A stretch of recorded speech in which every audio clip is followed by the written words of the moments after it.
இந்த எக்ஸ்பிரிமெண்ட் என்ன தான் ஈஸியாக இருந்தாலும் இது ரிலேட்டடான நிறைய மிஸ்கன்செப்ஷன் இருக்குது. அதனால் டீட்டெயில்டு எக்ஸ்ப்ளனேஷனுக்கு இந்த வீடியோவை ஃபுல்லாக பாருங்கள். ஹலோ ஃப்ரெண்ட்ஸ், இன்னைக்கு நம்ம எதை பற்றி பார்க்க போகிறோம்னா கேண்டில் இனியல் ஜால் தான் பார்க்க போகிறோம். வாங்க வீடியோக்குள்ளே போகிறோம்.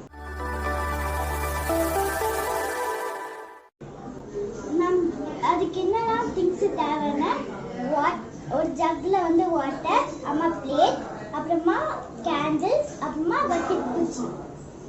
இந்த கேண்டலை பட்டை வச்சு இதில் வைக்க போகிறோம்.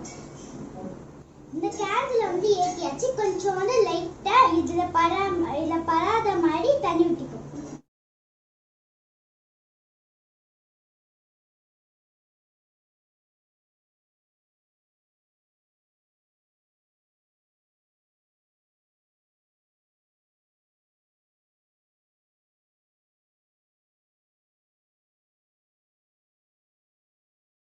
இப்போ இதை எடுத்து அப்படியே மேலே வைக்கணும்.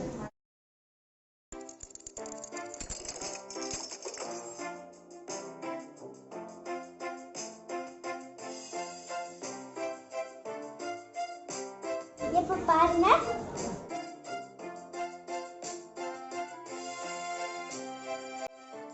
இது எப்படி நடக்குதுன்னு பார்க்கலாம்.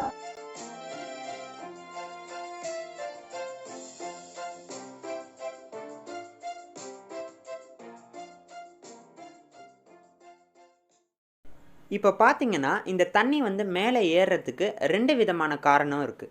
ஒன்று பார்த்தீங்கன்னா இந்த கெமிக்கல் ப்ராசஸ் மூலமாக நடக்கிறது, இன்னொன்று பார்த்தீங்கன்னா ஃபிசிக்கல் ப்ராசஸ் மூலமாக நடக்கிறது. இப்போ கெமிக்கல் ப்ராசஸில் எப்படி வந்து அந்த தண்ணி மேலே வந்துச்சு அப்படின்னு பார்த்தீங்கன்னா, இந்த கேண்டில் வந்து எரியும் போது அது வந்து ஆக்சிஜனை எடுத்துகிட்டு அதுக்கப்புறமா கார்பன் டை ஆக்சைடையும் வாட்டரையும் வந்து வெளியிடும். அப்படி நீங்கள் அந்த ஜாரை மூடும் போது ஆக்சிஜன் சப்ளை அதுக்கு கட் ஆகிடும்.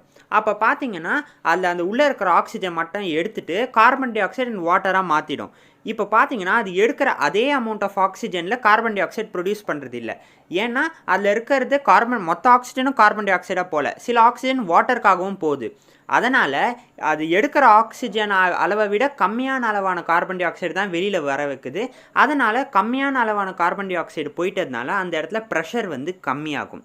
அப்போது உள்ளே இருக்க ப்ரெஷர் கம்மியாக இருக்குது, வெளியில் இருக்க ப்ரெஷர் அதிகமாக இருக்குன்னா அப்போ வெளியில் இருக்கிற ஏர் வந்து அதை உள்ளே புஷ் பண்ணும். அப்போ அது கூட சேர்ந்து தண்ணியும் வந்து நகரும். ஓகேவா?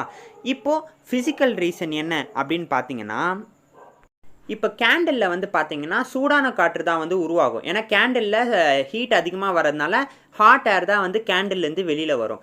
இப்போது நீங்கள் அந்த ஜாரை வந்து அந்த கேண்டிலுக்கு மேலே கவர் பண்ண ஆரம்பிக்கும்போது அந்த கேண்டிலில் இருக்க ஹாட் ஏர் என்ன ஆகும்?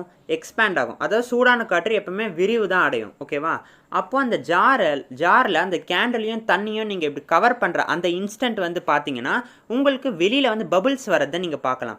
இது ஏன்னா அந்த ஹாட் ஏர் எக்ஸ்பேண்ட் ஆகி அதுக்கு வெளியில் போக வழி இல்லாதப்போ நீங்கள் ஜார் மூடுறீங்களா, மூட வரும்போது அந்த தண்ணிக்கும் ஜாருக்கும் அந்த குட்டி ஓட்டையிலேருந்து அந்த பபிள்ஸில் அந்த எக்ஸ்பேண்ட் ஆன அந்த ஏர் வந்து வெளியில் வரும். ஓகேவா? இப்போது நீங்கள் அதை மூடிட்டீங்க. இப்போ கேண்டில் வந்து அணைஞ்சிடுச்சு அதுக்கு ஆக்சிஜன் இல்லாததுனால. அதுக்கப்புறமா அந்த ஜாருக்குள்ளே இருக்க ஹாட் ஏர் வந்து கூல் ஆகும். அப்படி கூல் ஆகும் போது என்ன ஆகும்? ஏர் வந்து சுருங்கும், கான்ட்ராக்ட் ஆகும். அதாவது ஏற்கனவே வந்து அந்த ஜாரில் இருந்த ஏரில் சிலது வெளியில் போயிடுச்சு. அதுக்கப்புறம் இல்லாத அந்த ஜாரில் இருக்க பார்ட்டிகல்ஸ் வந்து கான்ட்ராக்ட் ஆகுது. இது ரெண்டுமே வந்து ப்ரெஷர் கம்மியாக இருக்கிறதுக்கு தான் வழிவகுக்கும். அப்படின்னா வெளியில் ஹை ப்ரெஷர், உள்ள லோ ப்ரெஷர். அப்படி இருக்கும்போது அந்த வெளியில் இருக்க ஹை ப்ரெஷர் இருக்க அந்த இடம் வந்து அந்த வாட்டரை தள்ளும். அப்போ அந்த வாட்டர் வந்து பார்த்திங்கன்னா மேலோங்கி வரும். இந்த ரெண்டு காரணங்களால தான் இந்த தண்ணி வந்து மேலே வருது. தேங்க்யூ.